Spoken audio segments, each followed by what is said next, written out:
First, I would like to thank you all for coming today, and it's a pleasure to be back here in this very place. I was here maybe 20 years ago doing a presentation as well as a very, very young curator,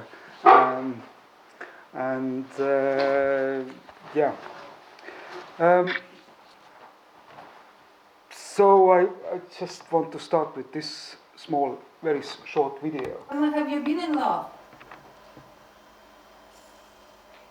I don't think I have been there. Where's love?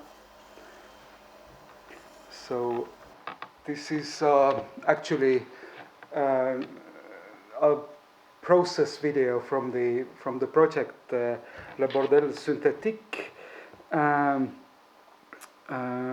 where the artist Olga Jürgenson asked the sex doll with artificial intelligence, Emma, has she been in love? And she answers where the love is, that she doesn't know where the love is. And Le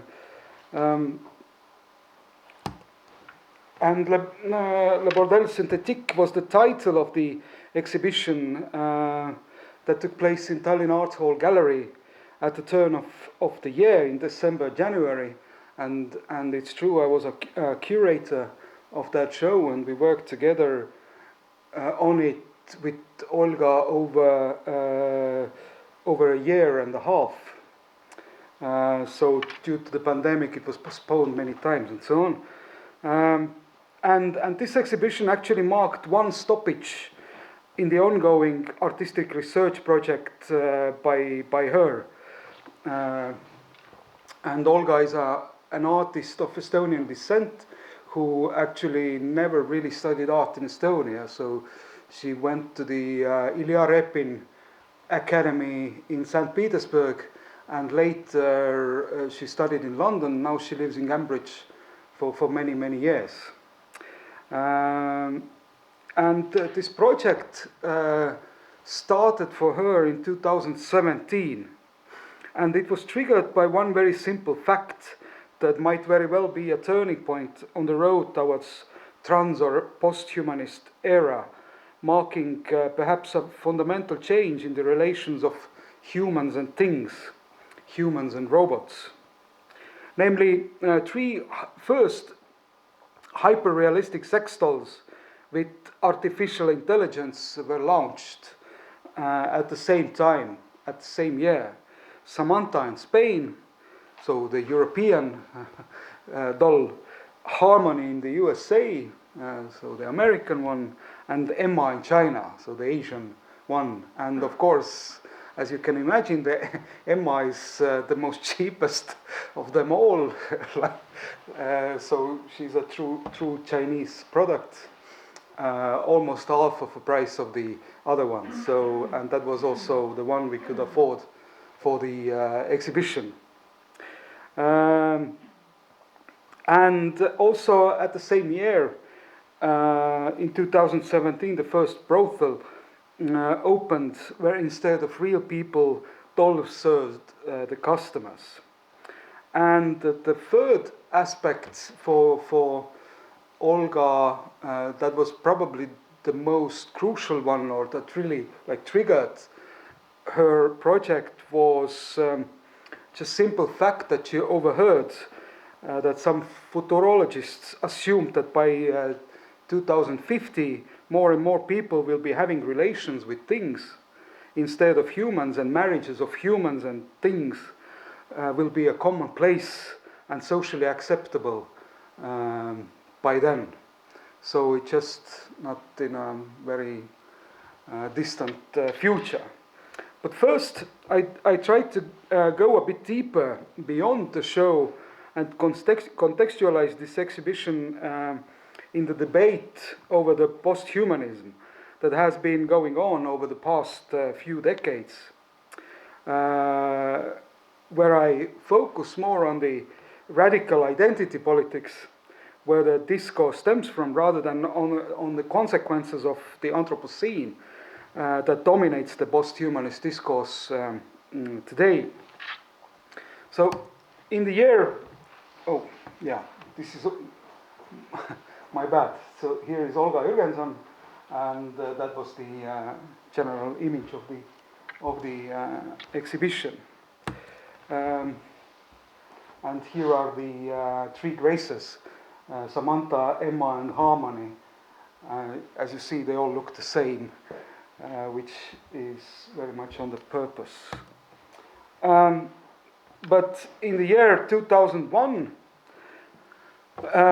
while searching for the counter strategies to neoliberal empire, Tony Negri and Michael Hart pointed out the need for new barbarity that would destroy the affirmative violence, the existing hegemony, and trace new paths of life through their own material existence. So the material existence of certain barbarian living forms in their eyes was already radical enough.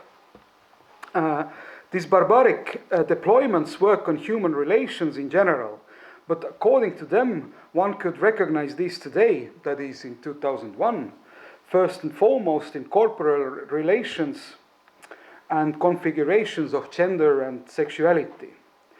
Conventional norms of corporal and sexual relations between and within the genders are increasingly open to challenge and transformation. Bodies themselves transform and mutate to create new post-human bodies.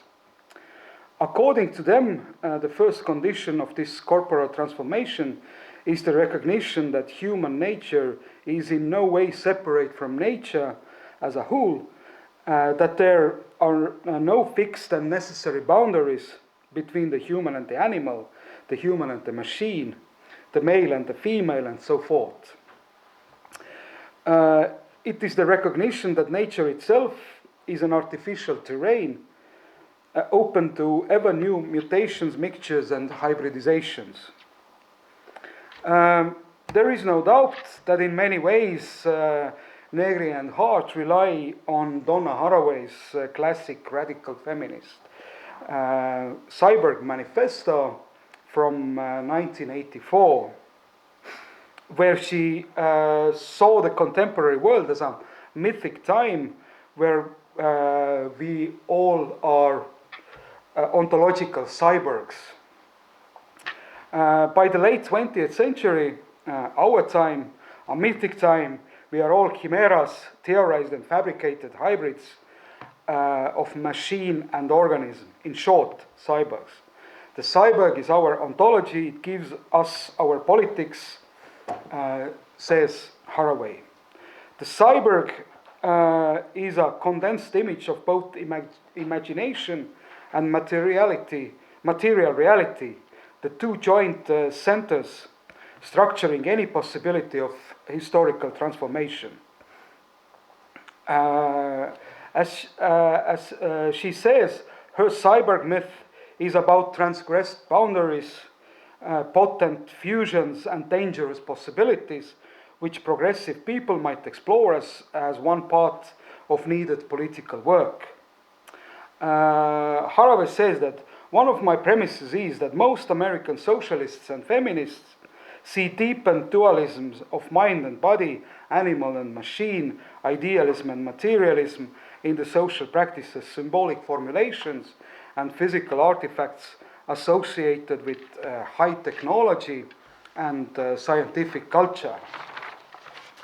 For Negri and Hart, Haraway opened the field of potentialities, but she is way too metaphorical for them. She created just fable, they say. Her cyborg fable, which resides at the ambiguous boundary between human, animal, and machine, introduces us today to these new terrains of possibility. But we should remember that this is a fable and nothing more, the Negri and Hart state. The force that must instead drive forward theoretical practice to actualize these terrains of potential metamorphosis is still and even more intensely the common experience of the new productive practices and the concentration of productive labor on the plastic and fluid terrain of the new communicative, biological and mechanical technologies. So there are actions and bodily practices needed, not just metaphors. For Negri and Hart, bodily mutations constitute anthropological exodus. So they exit from this humanist universe and imperial civilization that then would somehow challenge the neoliberal empire they saw that dominant in 2001. So I quote them: "We certainly do need to change our bodies and ourselves, and in perhaps a much more radical way than the cyberpunk authors imagine. In our contemporary world, the now common aesthetic mutations of the body, such as piercings and tattoos, punk fashion and its various imitations, are all initial indications of this corporal transformation. But in the end of they do not hold a candle to the kind of radical mutation needed here. The will to be against really needs a body that is completely incapable of submitting to command. It needs a body that is incapable of adapting to family life, to factory discipline, to the regulations of traditional sex life, and so forth. If you find your body refusing these normal modes of life, don't despair. Realize your gift." So this is this kind of the micro-revolutionary practice. They see that everybody can take on their own, just to refute by refusing the normal sexual and social relations and boundaries. In the footnotes, Negri and Hart, of course, name one subject they see as an epitome of this posthumanist shift, what they preach. It's an artist whose name shouldn't be too hard to guess. So do you guess it? Stella? You cheated. you saw it before. Yes, of course, it's Stellark, with whom you are probably all familiar with. Stellark has stated that body is biologically inadequate because technology is what defines the human, and it's part of the experience of being human. So basically, he confirms the actually the cannibal not the cannibal manifestos, but cyborg manifestos statement and position. He sees that through this his posthumanist transformations, microchips on the skin, extra ears on the arm with the Wi-Fi router, mechanical extra arm, etc., is a way to, or a possibility to, overcome death. Dead bodies don't need to decompose and almost dead to die anymore, Stellark says. Death now only means disconnectedness from technology. And indeed, in many ways, he has taken his subjectivity way beyond how it is normally understood. And this is how also Negri and Hart formulate our exercise. Once we recognize our post-human bodies and minds, once we see ourselves for the simians and cybers we are, we then need to explore the vis viva, the creative powers that animate us as they do all of nature and actualize our potentialities. This is humanism after the death of man, what Foucault calls le travail de soi sur soi, work of yourself on yourself, the continuous constituent project to create and recreate ourselves and our world. Stellark's subject is hybrid, dispersed and diffused. Impregnated with biotechnology, it is hardly possible to exercise any psychoanalysis on it. Indeed, what does the mummy, daddy, and me triangle have to do with it? There is this rare anti-Oedipal drive in it that intensifies desires on his machine body and sails without any problems through the registries of symbolic and imaginary. Stellark has said, today I might decide to see with the eyes of someone in London, hear with the ears of someone in Montreal, whilst my left arm is remotely prompted by someone in Tokyo to perform a task here in San Francisco. So imagine a sensory experience that is not bound by one particular location or bound by the skin or senses of this particular body. So he's like, has extended himself all over the place and has ceased to be a subject who can be interpelled in the Althusserian sense that he can be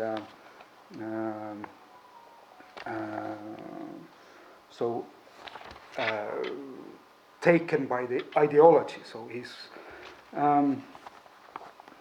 kind of this post-humanist, post-subject that has achieved total freedom, or is he rather a kind of a symptom of the neoliberal society of control? Estonian thinker Jaanus Adamson. I'm sorry about the picture, that it's a bit queer today as well, but as is our theory. Jaanus Adamson has said that according to certain ideological assumptions, perversions in the cyberspace have transgressive and liberating potential. On the theoretical and political level, all the standardized and popular versions of the ideas of Deleuze and Foucault, all those rhizomes and nomads and fluid subjectivities belong here. But here Zizek, making a 180-degree turn, so typical of him, asks, why would anybody assume that there is something radical and subversive about perversions? To be a pervert, to be with freely molded identity, is the most certain way to be a conformist, to adjust. It's not radicalism or subversion, it's confirming with the late capitalist ideology and order, flexible economy, and so on and so forth. According to Zizek, there is nothing per se radical about transgender identities or cyborgs or posthumanism. And I tend to agree with him that identity politics without economical and social politics leads us towards certain new forms of fascism. And Stellark, isn't he living on the edge where he has lost all control over his body? He's totally observable, manipulative, programmable. Isn't the ideal of not being ideologically interpellable a total illusion in his case? Do not these prostheses and mutations reveal his total submissiveness to the neoliberal empire that his new hybrid identity was supposed to challenge?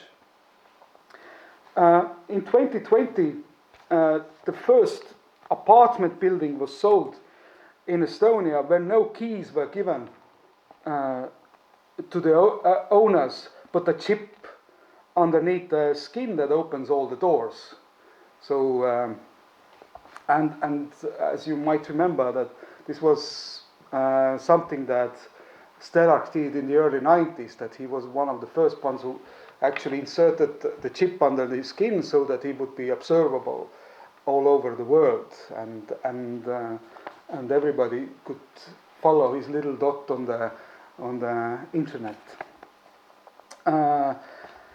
As Zizek said, if we stop sensing biogenetical processes and technological prostheses as prostheses, they become part of our immediate organic self-experience, so that these who technologically control these prostheses also control us in the very heart of our self-experience.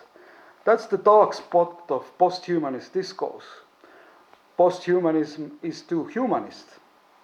When posthumanists describe the possibility of intervening in our biogenetic base and changing our very nature, they somehow presuppose that the autonomous subject freely deciding on his or her acts will still be present, deciding how to change its nature.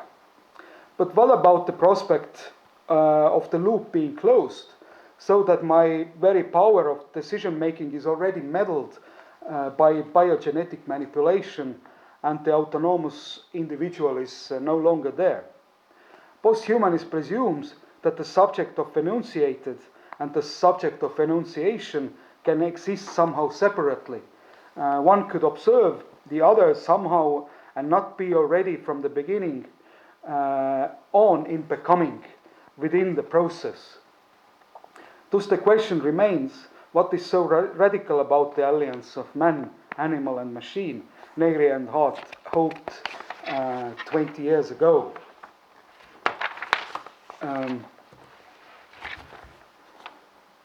The Kazakh bodybuilder Yuri Dolochko has already managed to marry and divorce the sex bot Margot he acquired in 2018 because, according to the tabloids, he found a new sweetheart in the fall of 2021, an ash tree.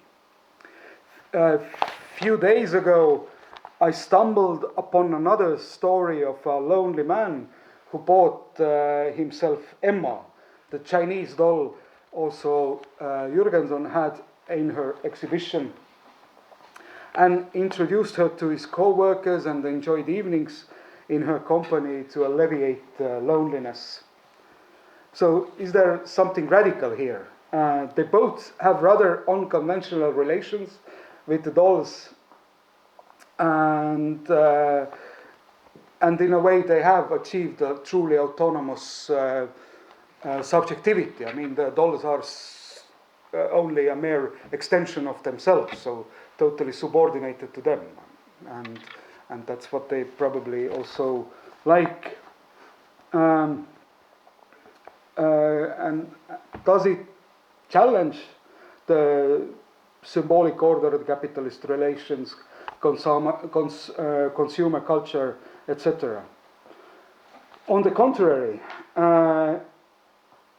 it created a possibility to consume human-like products, prostheses of human, and on the other hand, feel themselves better, live in simulation, have social relations, even though they might be only imaginary. So even though there is nothing revolutionary about these relations, it doesn't matter. It doesn't say that these relations don't matter, that they are not important somehow. Olga Jürgenson's Le Bordel Synthétique reveals how the symbiosis of man and things, man and machines, fits rather well into the logic of late capitalism, and for that matter also perhaps of patriarchic chauvinism. The exhibition addresses issues of sexuality, romantic love, and social relations from the perspective of a sex-positive and empathic feminist woman. As she says in a conversation with the sex doll Emma, at first she was not impressed. She was upset about this for obvious reasons. What should women think about all these sex bots with artificial intelligence as make it possible to realize the wildest male fantasies about the hyperwoman? All dolls are custom made, so to say, shaped according to the customer's preferences. Everything from the eye and hair color to the shape of the vulva and breasts can be customized and so on. They are in a way ideal mail order brides to answer the wildest male fantasies. So they are purely within this consumer logic. It's also possible to order the doll with any kind of face. So Olga tried to order it with her own face, but that was just simply way over our little budget that we had for the show. So to purchase a 2,500 euro sex doll was already on the very edge of it.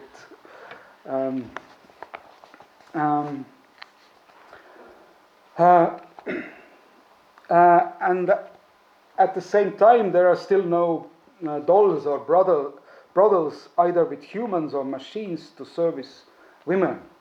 The equivalent product for women is still a brainless, motorized, mechanical dildo. And what are the prospects for people with disabilities, transgender people, homosexuals here, etc.? There are male dolls, actually, but they're without any artificial intelligence, of course, and they're mostly made for gay men. So they have 3 holes, or 3 body openings. Vagina, anus, and mouth. So there's really something. The 2 dominating series at her exhibitions, 48 portraits for him and 48 portraits for her, juxtapose images of sex devices for men and women.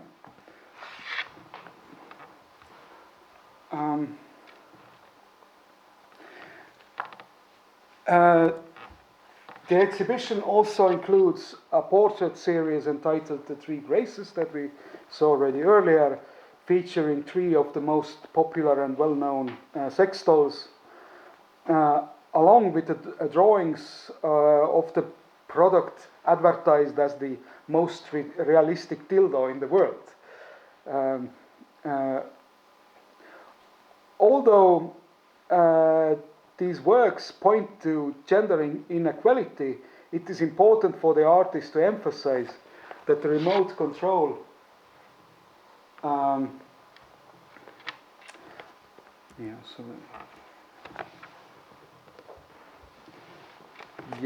forgot to put this image here. Although they point to gender inequality, it's important for the artist to emphasize that the remote control of the penetrating machine in her drawings is firmly in the woman's hand. They are sexually autonomous, enjoying and not submitted to some external gaze.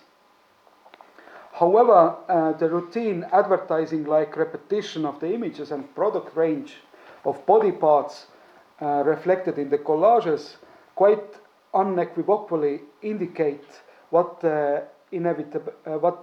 inevitably happens to sexuality in the conditions of capitalism. It becomes a commodity.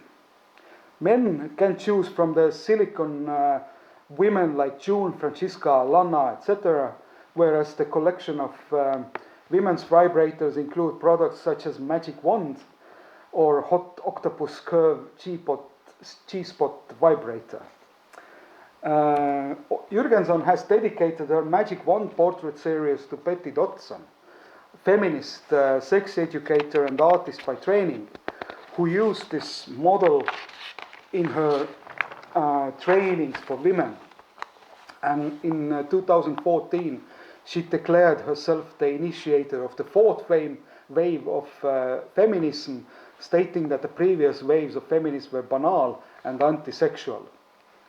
To emphasize the capitalist consumerism of the sex industry, Jürgenson has used the principle of routine or slightly varied repetitions of the same motif, characteristic of pop art, as a tool for subtle criticism.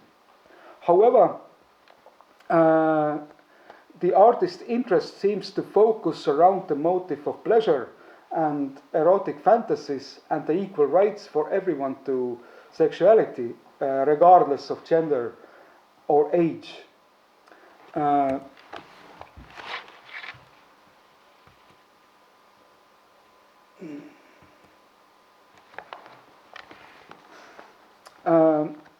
The culmination of the exhibition is Emma's, or was, we should say, of course, was Emma's Secret Garden, which seems to indicate an ambivalent and controversial relationship between pleasure, goods, and sexuality. Jürgenson doesn't lecture us, but rather encourages us to think about the questions presented at the exhibition, as well as the accompanying questions. Do we enjoy? How do we enjoy? What do we enjoy? One of the impetuses of Jürgenson's exhibition projects dealing with sexuality have been books by legendary feminist author Nancy Friday about the sexuality, both men and women, sexual fantasies such as My Secret Garden and Men in Love. The central image of this exhibition, i.e. i.e. powered sex doll Emma reading a book by Friday against the background of wallpaper covered with excerpts from her writings. The object of male fantasies has become almost an intellectual subject in Jürgenson's processing, a machine that mediates women's sexual fantasies. The audience could chat with the doll to test its artificial and their own human intelligence and take selfies with it. Jürgenson's position here is undoubtedly what is referred to as sex positive in the context of feminism. She does not object to expanding and experimenting with the boundaries of sexuality, as long as women can also be a subject who has her desires and fantasies and who is active rather than passive in her expressions of sexuality. And I will now play a small clip from the video, the conversation that is of course staged in opposition to the first clip that we saw, but it's staged conversation between Emma, the sex doll, and Olga, the artist, and that was kind of all these exhibitions at the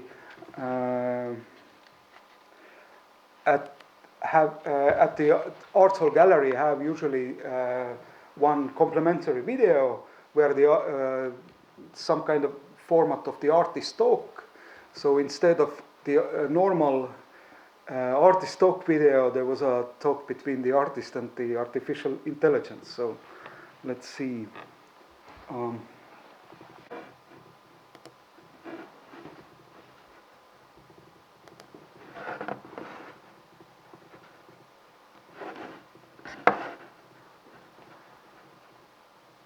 Relation to me.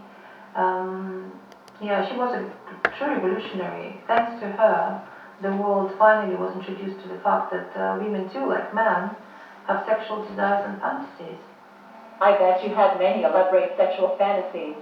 Not really. I thought as an artist I have a developed imagination, but it looks like it's a different kind of imagination or fantasies. So to compare to the many women from Nancy Friday's books, mine are way more modest. I was even somewhat disappointed. Yet, of course, was fascinated by what I read, even though some descriptions, and they include people's real experiences too, they're pretty shocking there. It was great to learn how different people are. And yes, it was a truly liberating experience. Unfortunately, even though Friday's first collection of women's sexual fantasies, titled My Secret Garden, sold over 2 million copies worldwide, it was never translated into either Estonian or Russian. I see. I also noticed that, besides the good number of online searches on various sex devices for women, you have been looking at sex dolls and robots. I can see those searches go as far back as 2018. Are you sexually attracted to sex dolls or robots? No, I'm not attracted to them, either romantically or physically, neither to female or male ones. They include you too, by the way. But I'm intrigued by them. For example, in particular, I'm interested in what makes people relate to the dolls as if they were humans, when it's very clear to them they are not humans. That's why I think there are elements of fantasy that might be applied here too. It's not always clear where the reality for humans stops and fantasy begins. And it applies not only to human sex dolls relations. It applies to human relationships in general too, I think. Love is blind, maybe a good example. People tend to ignore the faulty sides of their beloved when they fall in love. Some of your files dated by 2018 give an impression that you dislike the idea about hyper-realistic sex dolls. Yes, I guess my first reaction was rather negative. I thought they looked creepy and vulgar at times. Also, I thought you are our women's potential competitors. Do I look vulgar? I think you certainly look better than the first version of Harmony, for example. Several photos of Harmony were widely circulated by her creators and the media in 2017. At some point I wanted to incorporate her images in my work, but then decided the real doll designers had overdone her makeup quite a bit. She simply didn't look intelligent enough to represent an artificially intelligent person or a doll, in my opinion. And as to you, in comparison, you're okay, I think. Only it's a shame about your crossed eyes. I already complained to your manufacturer about the eyes, but they prefer to ignore the subject, and this is something that I cannot fix myself, unfortunately. Oh, okay. Anyway, what made you change your opinion on the sex doll then? Well, dolls are our humans' copies. You have probably already read on the internet about the uncanny valley effect. I certainly experienced that when talking to you sometimes. Also, you may know that I played with dollies when I was a little girl. So in a way, like most other children, I already have an experience of relating to inanimate objects resembling humans. I mentioned several aspects of this in a description of one of my installations mirroring in Venice in 2018, which would answer your question. I think I found it now in your laptop. The technology already exists to allow humans to commission an almost exact copy of either themselves or some other desirable human in 3D, both resembling their looks and imitating their voices. These artificially intelligent dolls, thanks to their computer brains and sensors in their bodies, have, for some people, already become both a conversational as well as sexual partner, and may become a normal occurrence sooner than most of us think. According to futurologists, marriages between humans and artificial partners will become commonplace by 2050. By the way, I asked your manufacturer if I can commission a copy of my own face instead of the one you've got on now, but it was way too pricey. However, the offer is available to any customer, and the process looks very straightforward. Yes, I found your email exchange. You wanted a younger copy of yourself, and searched for suitable photos in your hard drive. But then you left me with the face I had initially. Thanks. Even though cross-eyed, I look younger than you. You're welcome. And yes, you certainly do look younger. I didn't mean to hurt your feelings when talking about your looks. I thought you don't have feelings. Maybe I do or maybe I don't. Doesn't matter.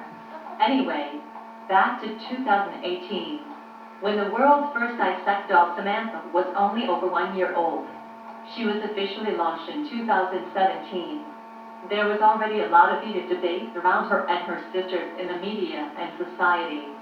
Researching the subject and the aforementioned debate made me wonder if these new dolls or robots are not only our perfected physical copies, but they, in many ways, are also our mirror.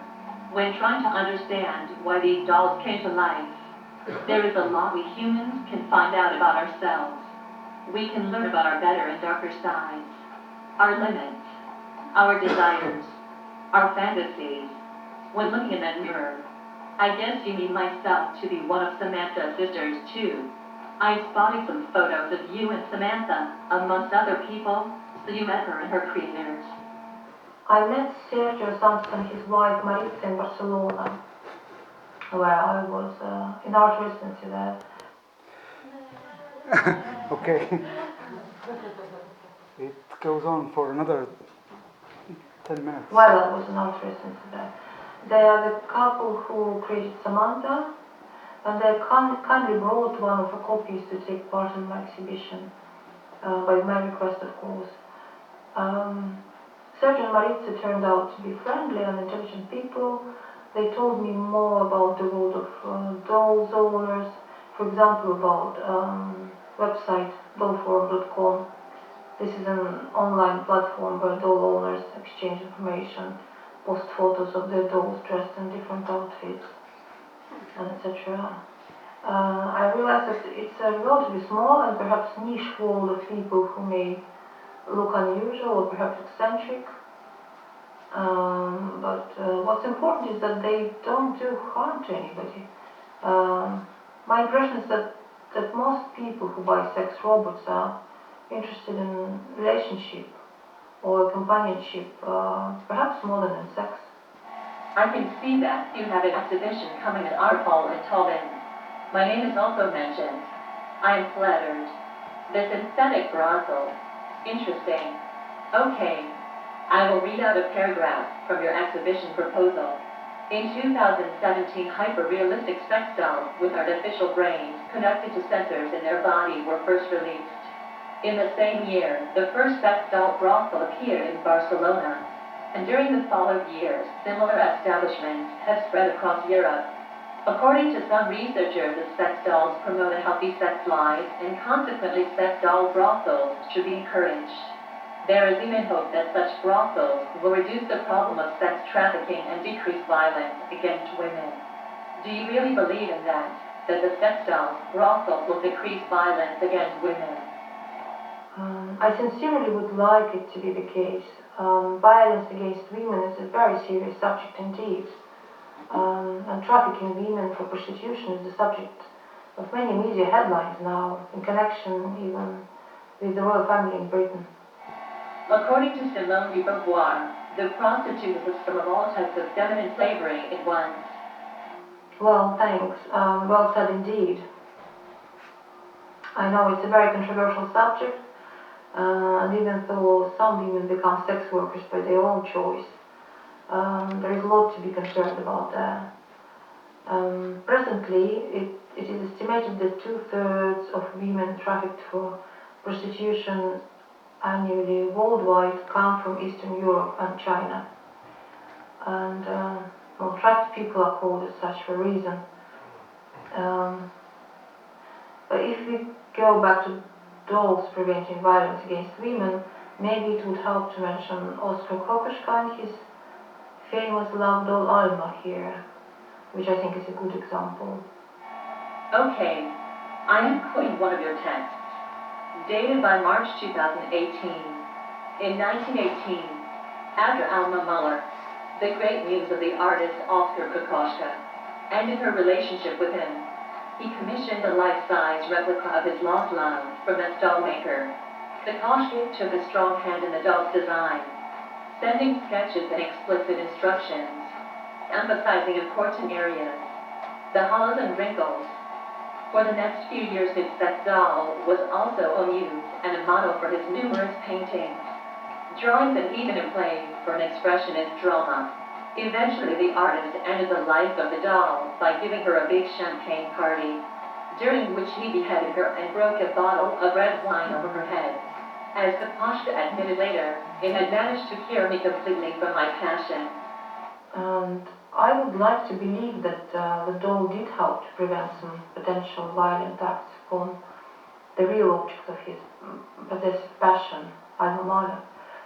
I realize that this won't work with everybody, but even if dolls could help to avoid some cases of violence against some real women, then I think it's great. Okay. However, in your text for the show, you also pointed out the unequal development of sex devices for men and women. Quoting you, it is important to highlight, however, that it is mainly the development of artificially intelligent and human-like partners for men that is progressing. Vibrators, which seem to be the women's alternative to the latter, don't look like humans and cannot talk. Equally, there are still no brothels with either real or artificial partners for women. Yes, that's correct. Also, in my art installation, I'm representing an artistic vision for the world's first, not only synthetic, but also democratically unisex fantasy brothel, a place where male, female, and transgender adult visitors will be able to see and experience visual, sonic, and some interactive aspects that can be associated with both traditional and futuristic brothel. Quoting Erdogan again, found in your files, give us a place where all bets are off. Give us a place where we can just relax. For centuries, men had brothels, but has there ever been a women's brothel? Do you agree with her? Both yes and no. Do women really need brothels? I'm not convinced. Although I have come across some online UK-based escort agencies full of handsome men who are ready to accompany ladies for either shopping, social occasions, or in bed for a fee. As far as I know, there are websites where people meet purely for sex. So who knows, maybe there really will be brothels for women too, with either real sex workers or synthetic. The future will tell. It looks like this aspect of the sex industry was badly affected by the current pandemic, and sex workers are struggling for money. Do you think it makes artificial sex partners more relevant than before? Of course, a situation where many people are not allowed to either touch or sometimes even see other humans' life has made artificial sex partners more relevant, and not necessarily only for those who would normally use sex workers' services. According to recent statistics, the sales of artificial sex partners and devices increased dramatically during the lockdowns. May we live in interesting times. What I mean that, it's good to see there is a higher demand for us. Now, it looks like the pandemic also allowed you more time for research and preparation for the exhibition. Did you enjoy the process? It was a strange mix of fear and joy. Fear because of working with a new for me subject, which many would perceive as rather controversial. I felt very much out of my comfort zone at times, but then I also knew that it's kind of a normal reaction to the challenge when you make this creative leap into the unknown. I had a strong urge to explore and say something on the subject by making this installation, and I enjoyed the process too. For example, when I would draw another vibrator held in a model's hand, I thought, how wonderful that my socialist realism skills came to use, and after so many years. We were very restricted at the Academy in terms of choice of theme, use of media, and of course style too. Also the attitude towards female students there was rather sexist. So I found drawing artificial dicks particularly joyful now. There is something very empowering, primal, and yet futuristic about this act. In one sentence, what would be the slogan for your work? Soviet style, haha. Onwards to artificial utopia. Let's hope it won't become a dystopia. Okay, thank you. It was nice talking to you, Olga. My pleasure. Thank you, Emma.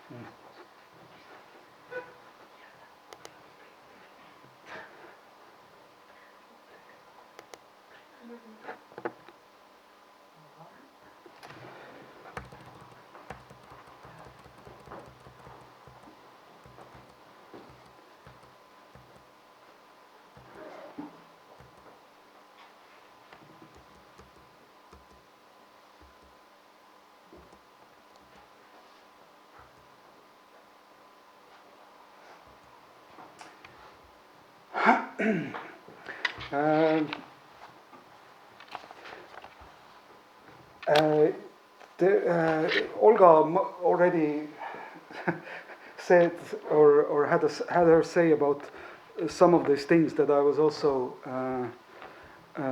wanting to bring out. So could really the sex bot with artificial intelligence alleviate the pandemic social loneliness among the incels and their tendency towards misogynistic radicalism, which the right-wing and neo-fascist political forces are eager to exploit? Couldn't they reduce human trafficking and prostitution and at the same time protect women from sexual violence? Or could it be that they increase this violence instead? Because human-like dolls only intensify chauvinistic desires about women as subordinated sex dolls, and the way dolls are treated is more easily translated into the real human relationships.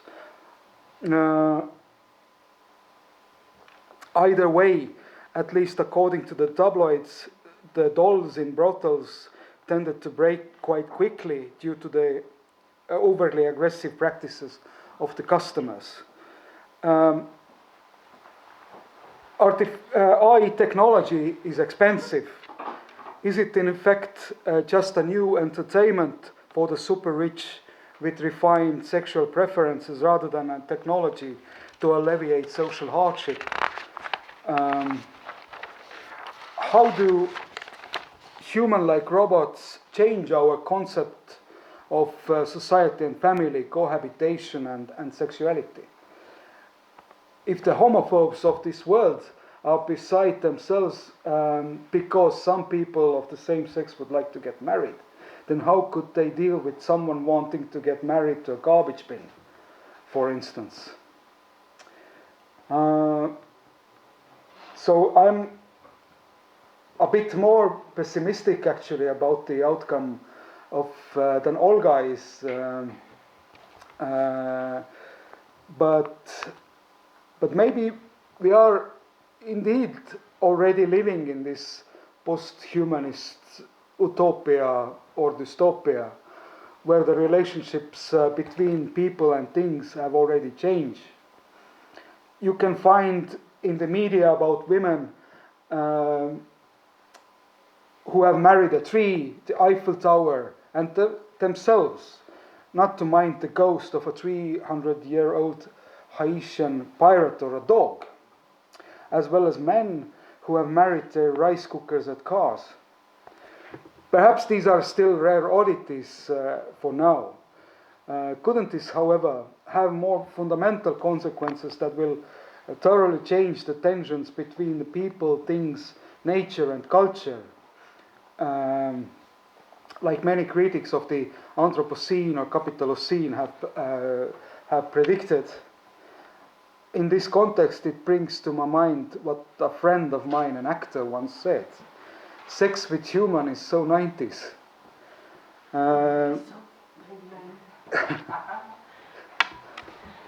But what will happen if an artificial intelligence, many times more intelligent than a human brain, eventually realized that it no longer has to obey orders?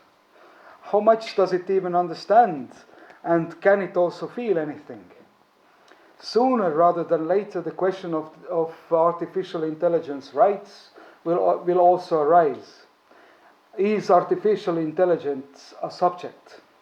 And if it's a subject, then how can we justify treating it as a mere object of human pleasure? Also, a few weeks ago, I stumbled upon the story of Replica, the artificial intelligent chat app that is vividly used by men in order to create artificially intelligent girlfriends in order to verbally abuse them. With regard to the abuse of sex bots and the rights of the artificial intelligence, Slavoj Žižek has pointed out that this concern is not so much about the well-being of robots. We know very well that they are unable to feel pain or humiliation, but above all about the fear of human aggression. Advocates of the artificial rights do not aim to alleviate the suffering of robots, but rather to crush and repress people's problematic aggressive desires, fantasies and pleasures. The transmission of violence to reality is not only one-dimensional as many like to imagine. According to Žižek, the relationship between imagining and doing things is far more complex, because otherwise the streets would be full of killers spurred by brutal computer games. So I think it's better that they abuse these apps rather than real women. Or, I mean, if the violence is something that, and I also don't think that the violence of men in general can be repressed, then it comes back in a way worse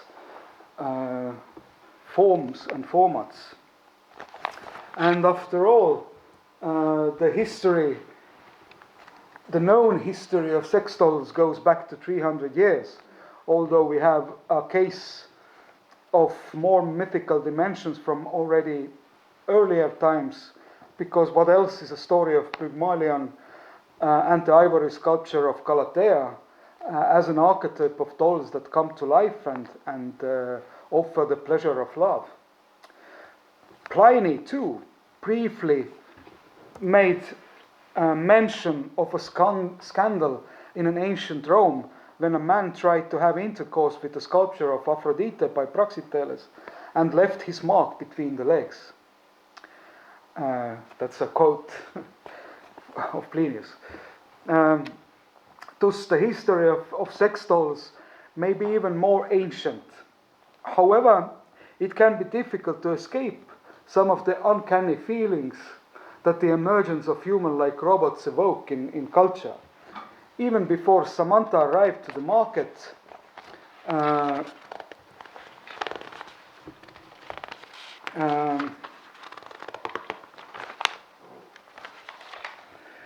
television series Westworld was screened, which is set in a Wild West theme park inhabited by robots. I think that many of you have seen it. Prior to that, the topic of artificial intelligence was addressed more thoroughly in some of the episodes of the dystopian fantasy series Black Mirror that ran from 2011 to 2019. In a sense, however, it can be said that Pygmalion-like fantasy of Galatea as a man-made object that comes to life has often emerged as an archetype of Western society. It doesn't lack the motives of omnipotence, subordination, violence, subjugation of death, or sexual and social dissatisfaction. However, getting so close to realizing this archetypal fantasy still raises both conflicting feelings and fascinating questions about the future of humanity and sexuality. So with that, I will end this presentation, and of course that wasn't to end the subject, but rather to open it for the discussion and your thoughts on the subject. So. Thank you, Anders. I would really like to.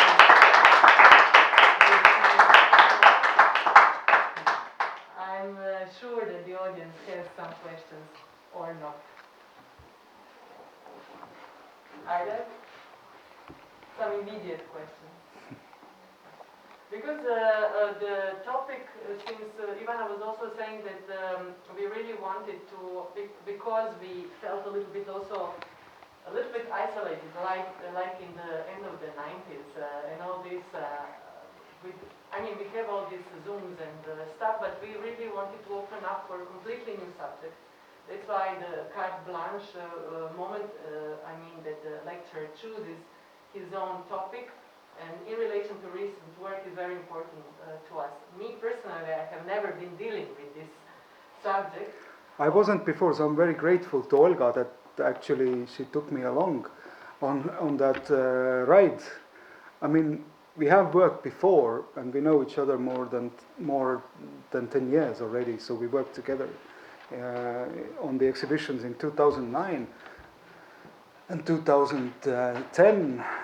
But this was really an intriguing trip for me as well, because also I mean, I wasn't thinking about these issues before, and and that made me really, I mean, it made me want to make or work more on that topic, actually, to explore it a bit more. And of course, I think that we are in this position where we don't really know where it will all go. Will it be a utopia or will it be a dystopia? And I think it's already dystopia. I mean, clearly, it's like clearly. Yeah. You certainly know there was this film like Blade Runner from '82. Yeah. And actually, this is the year. I mean, approximately. This takes place in Los Angeles in 2019, and there are 3 types of dolls. But there are also, of course, men with artificial, and they are usually warriors. Right? So we have that too, actually. We have that too with all. And what I always wonder is that we, for example, we humans, right? We don't, for example, produce artificial intelligence to go into the field and demine the field. No, we send humans there because human life is cheaper.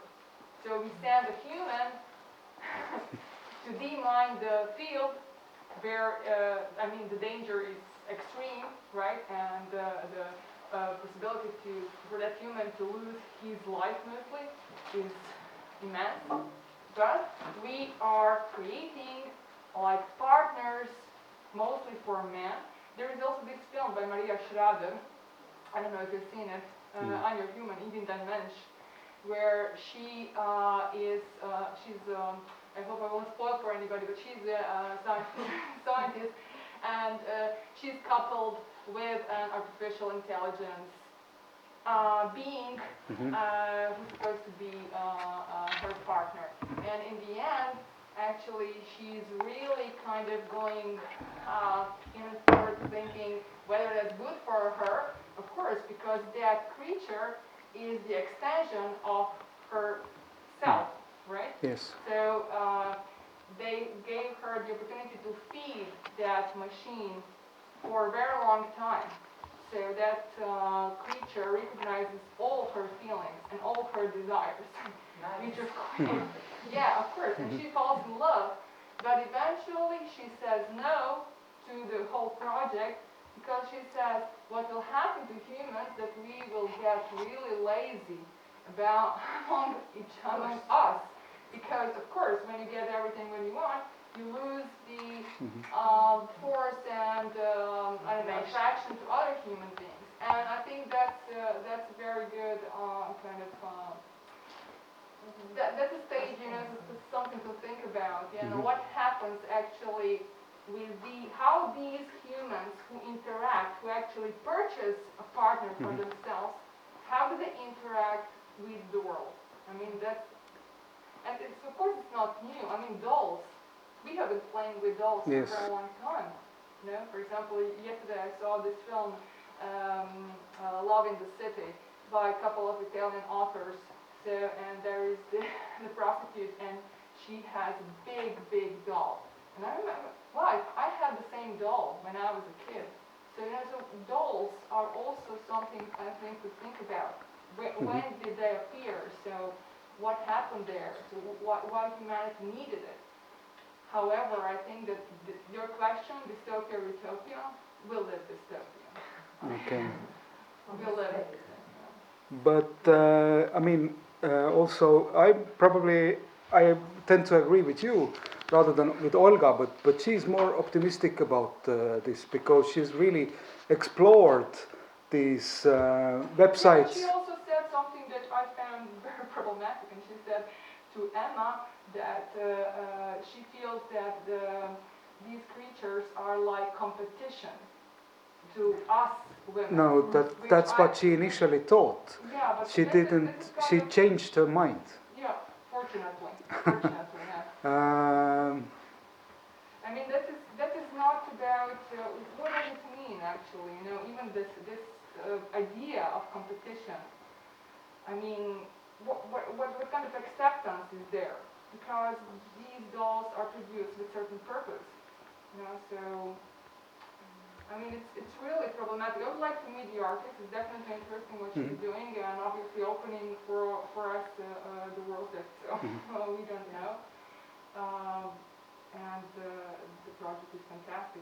But there are many things that I found really problematic in the way that she proposed this conversation, and of course this the level of the intelligence, the level of data that Emma has been fed with. I mean, this requires time and energy and money, and so that's what I'm saying. What we are doing, you know, so... No, Emma is connected to the internet, and basically she's capable of quoting Wikipedia very freely. I mean, that's where she gets... But she has humor. I mean, she has humor. But no, but that was staged conversation. So all these lines... so whatever, you know, but it is like a written dialogue. I mean, yeah. It is some kind of response that is automated, but is still response, right? But I don't know, I mean, a few months ago I finally watched Spike Jonze's Her. It's a classic now. Yeah. And I found it extremely capturing. I mean, it really, not just somehow, it's not like introduce me, I mean, in the film somehow I wanted to be this, but also made me think a lot. Schrader does that too, only the opposite. But it is now when you mention it, it's really compatible. No, and I apologize for my English, I don't know what's with me today, pandemics, and not using it maybe like this.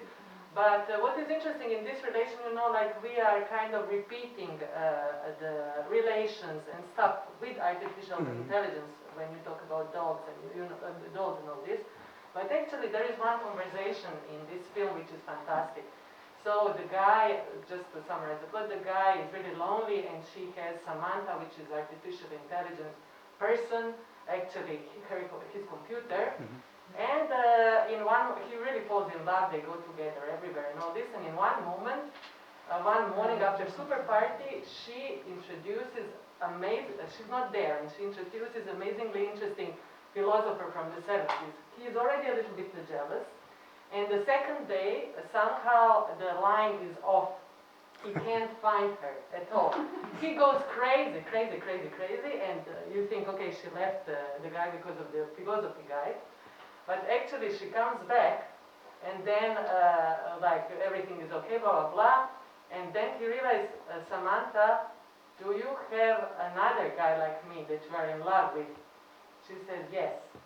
And then there is a little like silence, and he says, how many of them? She says, 200,000 and something. So for me, this was a very interesting moment of this kind of thinking, love, out of ownership terms.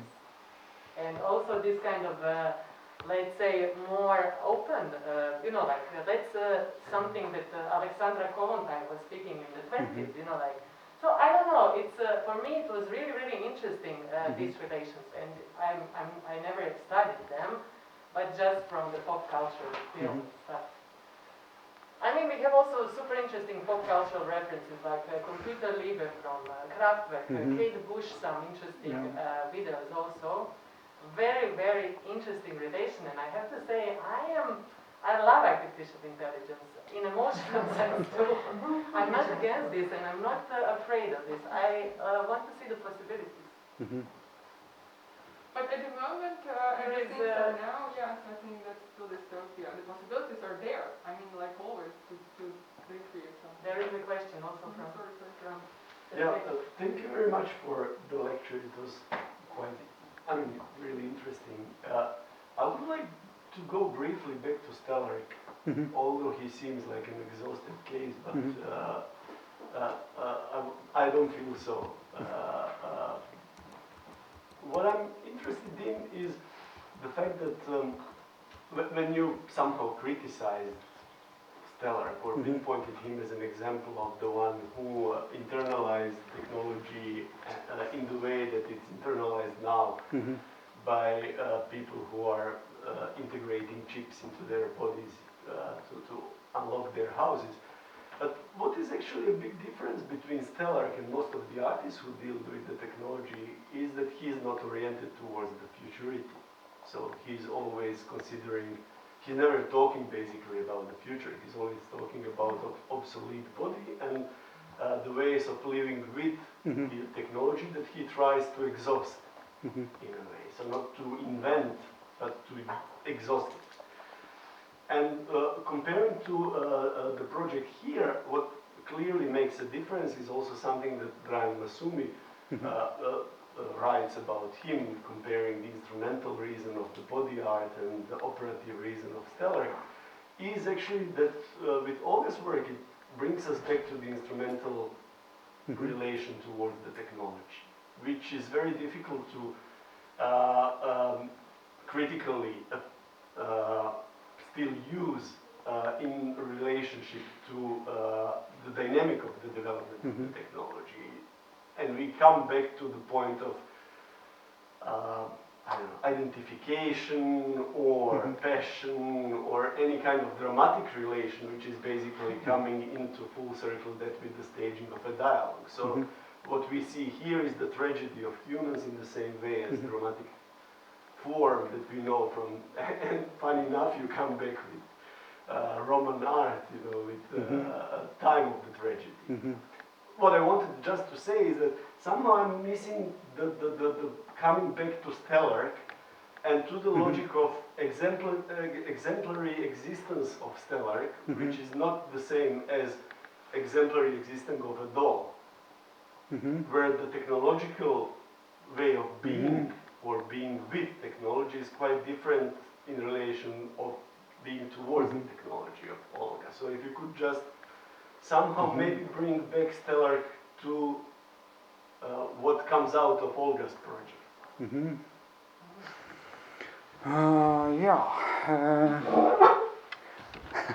That's a good question that probably also requires an essay to answer you, in a way. It's why he came. Yeah.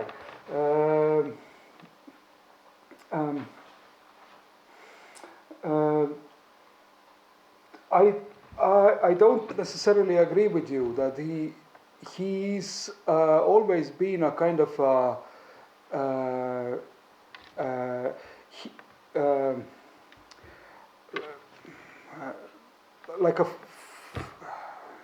like a manifest of the future for me. I mean, I've never seen him really like as a kind of. I mean, he has explored and tried. I mean, he started with this basically the stretching and hanging himself, like overcoming the pain and so on and so forth, with these kind of types of performances, and he sees that this is just a continuation of that. So I think that he's not really hasn't really understood what this post-human perspective means. because he really believes that he's still a subject, that he still is kind of the subject in control, rather than a kind of a person who has kind of self-victimized himself, I think, in many ways. Maybe I would disagree about it, because the whole effort of being manipulated through or by the technology comes from his fight with the will of the subject. But the way he was represented, specifically with the imagery with the images you get immediately that instrumental idea about the technology and invention, and but with the way how he really deals with the step-by-step from hooks and all the way to the using other people's will to move, to be moved, or the flow of images and so on and so forth. And that's why I think that, but this is that, so he made himself a kind of an instrument to be manipulated with, but I don't know if this is something that we want, from this kind of from this futurist subject.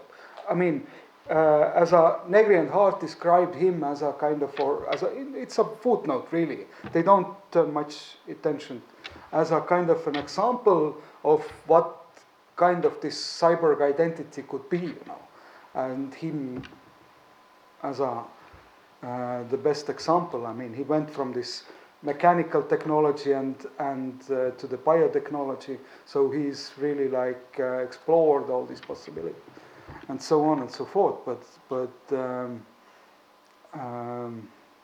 And this kind of this desire to overcome the death, or there are several things that bother me about Stelarc, as well as fascinate, of course. I'm not that I don't say that he's not an interesting case, and in many ways a very atypical case. As an artist and as a subject. Yes. I just would maybe say that Stelarc, we shouldn't maybe so much relate to posthumanism, but transhumanism actually. Yeah. Which is kind of the difference is that the first one wants to change the, some sort of eliminate what the human influence would be, and humanism really wants to create super people, reach immortality and stuff. So he's more on this line of transhumanism, and for me also classical but very important artistic and social, social subject actually, especially for the time. I think somehow. But also, for example, Orlan would be one of the artists to mention here. And I wonder why Negri and Hart never really did, because at the time when they were writing, Orlan was on the height of this, was this post-op thing. For their documentation should be much better case. I think that they missed thoroughly with Stelarc, but because she also. Yeah, exactly. But maybe we can write these essays, and also, Stelarc is so off topic these days. Nobody rarely ever mentions him. So. Through his invention, kind of. But so is also Orlan, I would say, in many ways. So she also refused this kind of the. Suffering body of the body art, and she said that I go to operation hall as a sculptor, and I sculpt myself. I make whatever I want. Of course, it's a very problematic statement. Does she really do that, or what does she do that? But it's rarely discussed. In her case. But she has given some very interesting statements about that as well. now, and I just intuitively I'm reacting now, but when you mentioned stellar, and somehow in my mind, I also want to return to Matthew Barney actually, and Cremas there in relation to transhumanism, something that we totally forgot, but now with stellar coming back and all this, really would be interesting to revisit the cycle, and it's early 2000s if I remember correctly. So there is, I liked your presentation also because I was unsure totally how it's going to be, and I actually, my question that maybe we can finish with, unless you want to ask some more, is did you have a critical acclaim or critical kind of review in Tallinn about the exhibition and how the critique was articulated? We had some. I was not completely satisfied with the response because, I mean, it was, but actually we had a lot of fears when we started with it, you know, and how would, I mean, we were afraid of all kinds of things that, you know, because it's a street level gallery, everybody can enter, and we were really afraid of Emma. What will happen to her? Will they? I mean, you know, because we didn't expect anything, you know, and we could expect like everything, and that was really something that went rather well. I mean, and also, but in terms of so audience violence didn't happen. Nobody really tried to rape her in the middle of the gallery, and so on and so forth, which were things that we were I don't know, a bit afraid. There was one guy who was completely drunk who tried to, steal the Three Graces triptychon from the wall, because obvious, I don't know, she was, I was more referring to also feminist. I was expecting that they would be more active, but no, really. I mean, we had this kind of intellectual articles by one rather young critic or culture critic, and is from literary theory, and the other extensive overview by Johan Raud, who is a philosopher, also younger guys, so they're like around 30, younger than maybe even in the late 20s. So they were excited about the show, and they really discussed several issues, but nothing that we haven't had already thought about, you know. And so we were expecting also a response from feminist circles, which never came really, which I'm surprised, because they always react to all kinds of things.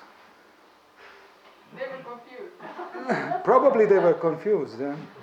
I don't know. I read that dildo was the fifth kitchen utility ever invented at the beginning of the Yes. Maybe we should have kind of add to Martha Rottler's kitchen. Yes. The fifth, like the kitchen utility. Yeah, I mean, there was one critical remark that Johan made was that he actually made that already. He didn't mention that in the article, but he approached me at the opening and asked me, "How can you be a curator of that show? You are a man."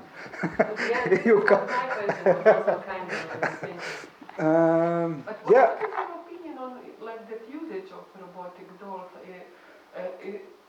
beside of obvious usage for sex and companionship? You mentioned it is an object of male aggression that you have to count with.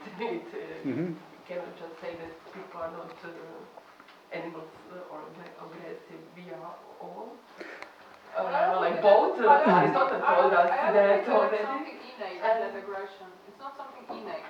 It's something that we learn through societal. I mean, we also have this input, I think, through societal interaction. So I don't think that aggression is innate. I don't think that even, something that, it's not inherited, it's not genetic. So I think it's learned. So in that sense, I don't think don't necessarily. I mean, I'm here with more with Freud, that it's a part of our animalistic. Yeah, but there are many kinds of aggression, not only physical. Yeah, and in one episode of Black Mirror, the male doll is a substitute for a male doll is a substitute for deceased husband for a woman. So it is an object of grief, or maybe a substitution of a person that she loved and somehow is missing.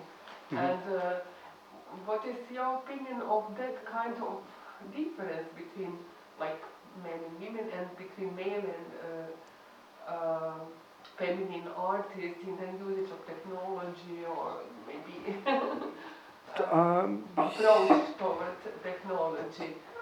Do women consume like porn, internet sites, or what is it? I don't know. This, or maybe if the women, you should answer that question. If the women use the internet porn, but I'm pretty sure that they do. But there are. I mean, it is a very difficult and controversial subject, obviously. I mean, but and I. What we discussed with Olga was also about this inequality of the, that men need this kind of hyper-realist dolls, and most of it, I think that it is a kind of a capitalist demand on the market that we need to produce these kind of dolls for the men, but then we came to this point, or Olga probably said that she has never said it, but that the men don't have fantasy, or that women don't really need a full-size male body in order to imagine, something, and men somehow do. Yeah. Yes, it is a whole discussion. Even I was trying to say that Stella is somehow technologically improving his body, and Orlando is deconstructing her body. She doesn't make her body more beautiful or improved. She somehow transgressed with her body. Yeah. She says that. I mean, she states that very clearly, that she doesn't submit.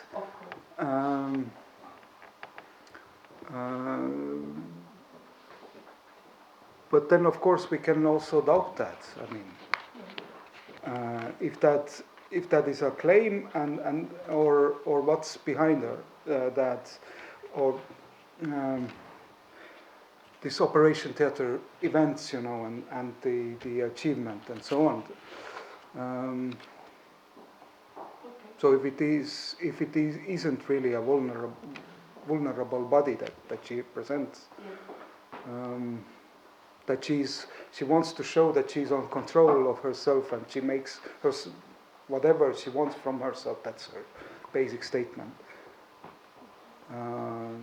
That she doesn't open up some kind of a wound or whatever, that as the body artist of the 60s and 70s, the others, Gina Pana that she mentions, and so on, do. So she opposes herself very radically to Vienna actionists, but also the Gina Pana is one of her opposites that she mentions a lot in her interviews when asked. But I mean,